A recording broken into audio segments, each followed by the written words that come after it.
Team India में छाया UP का लड़का अर्शदीप की जगह मिला मौका तो पहले ही मैच में गाड़े झंडे, कोच बजाने लगे ताली, पांड्या ने थपथपाई पीठ। हफ्ते में दूसरी बार चमकी शिवम मावी की किस्मत। पिता बनाना चाहते थे डॉक्टर, पर बेटा बन गया क्रिकेटर। चोट के बाद भी नहीं बदला अपना इरादा।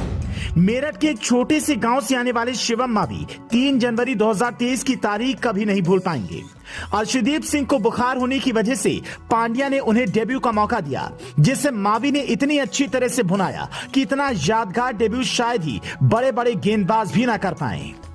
लेकिन शिवम मावी के लिए यहां तक पहुंचना आसान नहीं था कि संघर्ष की शुरुआत होती है उस गांव से जहां शिवम पले बढ़े। पिता शिवम को डॉक्टर बनाना चाहते थे, लेकिन बच्चे की रुचि क्रिकेट में थी तो खेलने दिया।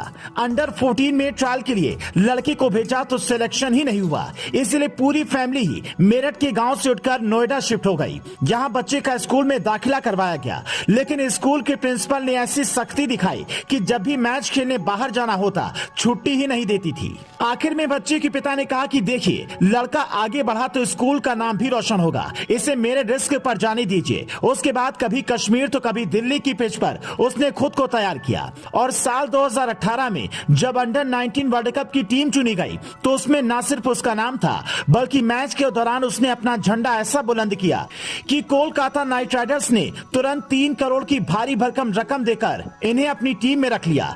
लेकिन असल संघर्ष की शुरुआत यहीं से हुई। आईपीएल 2018 में पीठ में फ्रैक्चर हुआ, जिससे ठीक होने में करीब 7 से 8 महीने का वक्त लगा। ठीक होने के बाद जब रणजी खेलने गए तो दोबारा बैक इंजरी हो गई, ब्रेक लेना पड़ा। साल 2021 में जब विजय हजारे ट्रॉफी में उतरे तो वहां एडी में चोट लगी। एक के बाद एक चोट से 24 साल के इस खिलाड़ी की हालत ऐसी हो गई थी कि उसकी आंखों के आगे अंधेरा छा गया था, क्योंकि शिवम ने जिन खिलाड़ियों के साथ अंडर 19 वर्ल्ड कप खेला था उनमें से पृथ्वी शॉ, अर्शदीप सिंह और शुभमन गिल जैसे खिलाड़ी काफी पहले ही टीम में जगह बना चुके थे। लेकिन चोट की वजह से शिवम बाहर थे।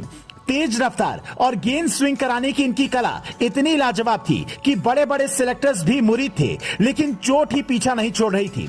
शिवम बताते हैं, दूसरी बार चोटिल होने के बाद मैं एनसीए गया तो वहां राहुल सर भी थे। उन्होंने मुझसे कहा इंजरी आती जाती रहेगी, मैदान पर वापसी के लिए गेम पर फोकस जरूरी है। उसके बाद मैं दोबारा लग गया और जब गुजरात टाइटंस ने अभी 1 हफ्ते पहले 6 करोड़ में खरीदा और फिर टीम इंडिया में जगह मिलने की खबर मिली तो मैं स्तब्ध रह गया और एक पल के लिए सब कुछ थम सा गया। लेकिन जब शिवम मावी मैदान पर उतरे तो विरोधी खिलाड़ियों के बल्ले की रफ्तार ही थम गई। पहले श्रीलंकाई ओपनर पाथुम निशंका को बोल्ड किया, जिससे देख कप्तान हार्दिक पांड्या गदगद हो उठे। उसके बाद मावी ने धनंजय डी सिल्वा को संजू सैमसन के हाथों कैच आउट करवाया। फिर फील्ड पर सेट होने की कोशिश में जुटे वानिदु हसरंगा को पांड्या के हाथों कैच आउट कराकर पवेलियन भेजा। उसके बाद तीक्ष्णा को सूर्य कुमार यादव के हाथों कैच करवाकर डेब्यू मैच में ही 4 विकेट लेने का रिकॉर्ड बना दिया। इनसे पहले सिर्फ 2 गेंदबाज प्रज्ञान ओझा और बरिंदर सिंह ने यह कारनामा किया है।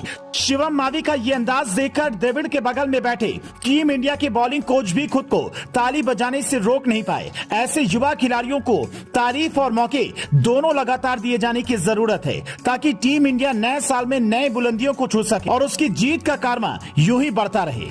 Bureau report, news flash.